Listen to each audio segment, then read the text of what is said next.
Здравствуйте! В этом видео вы узнаете, как просто, быстро и относительно недорого уточнить степень тяжести храпа и синдрома обструктивного апноэ сна, болезни остановок дыхания во сне. Дело в том, что тактика лечения зависит не только от причин, которые определяются на консультации, но еще и от степени тяжести заболевания. Кроме этого, мы оцениваем прогноз ситуации, риски, которые могут сопутствовать этому заболеванию, и насколько вообще серьезно нужно лечить, потому что можно, если у человека не осложненный храп, и игнорировать это. А если это тяжелое апноэ, то от этого, извините, можно умереть, и абсолютно обязательно предпринимать какие-то лечебные действия. Речь пойдет о компьютерной сомнографии. Это метод, который сейчас можно делать не только в условиях медицинского учреждения, но и в домашних условиях у пациента. А если вы досмотрите это видео до конца, вы узнаете, как сейчас в любом городе России можно провести это обследование.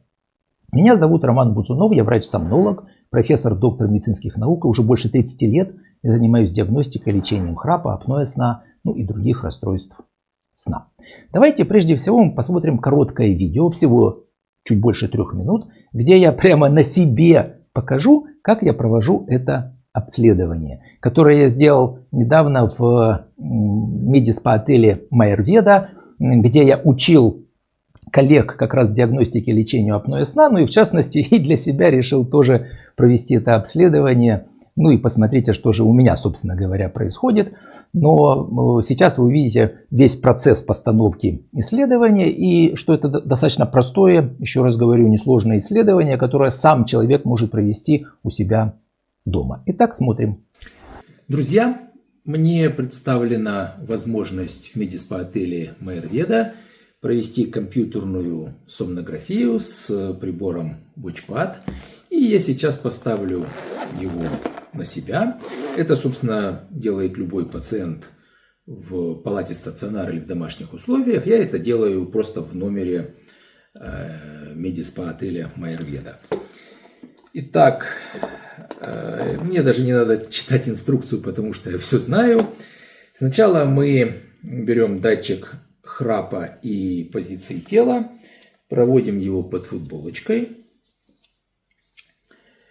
и устанавливаем вот здесь, чуть ниже диаремной выемки. Здесь специальный такой фиксатор есть. Убираем защитный элементик, и здесь клейкая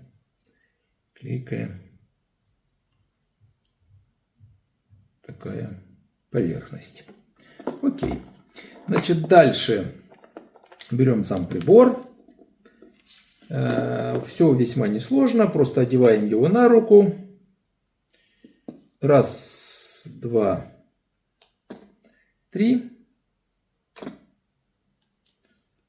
Вот так фиксируем. И дальше нужно установить палец прибор на палец. Вставляем палец в датчик до конца и удаляем защитный элементик. Так, раз. Все. И включаем сам прибор, который нам сейчас сообщит, что, надеюсь, все окей. Нажимаем, удерживаем. Вот он, появляется такое сообщение ZZZ.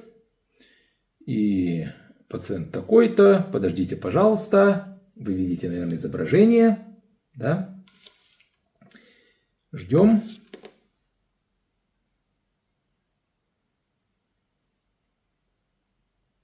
Такое томительное ожидание результата.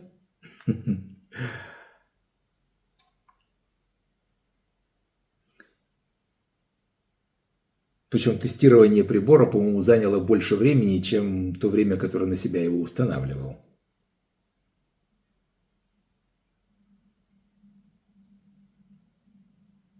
Все. Прекрасно видите, такой окей. И можно ложиться спать.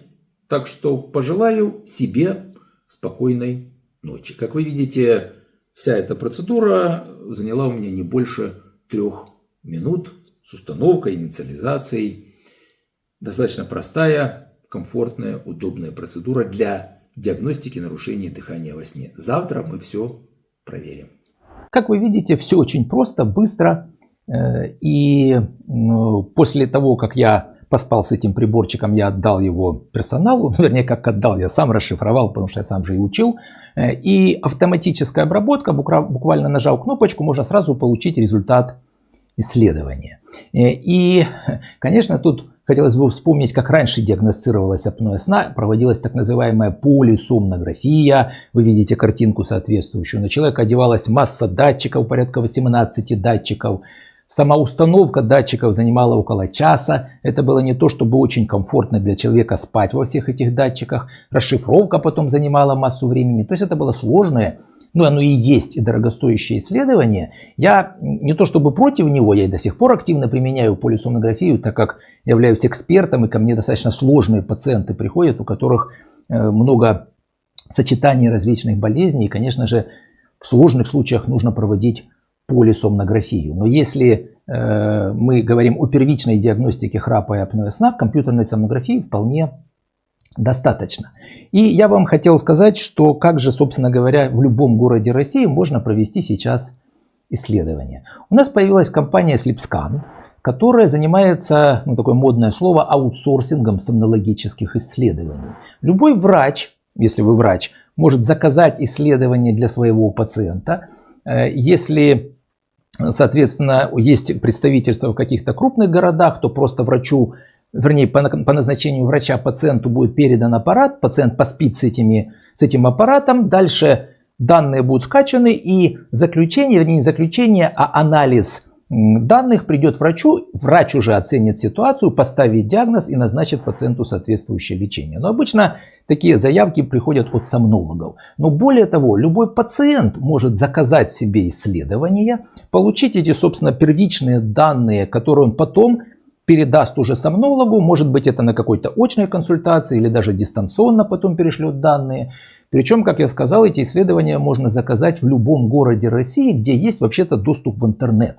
Причем, если мы говорим о каких-то отдаленных уголках нашей Родины, то используются одноразовые приборы. Это не то, чтобы сильно делает дороже исследования, но это все равно дешевле, чем если вы из этого маленького города поедете в какой-то крупный город, поступите в стационар, где вам сделают обследование, вы будете несколько дней жить, пока там это все вам расшифруют.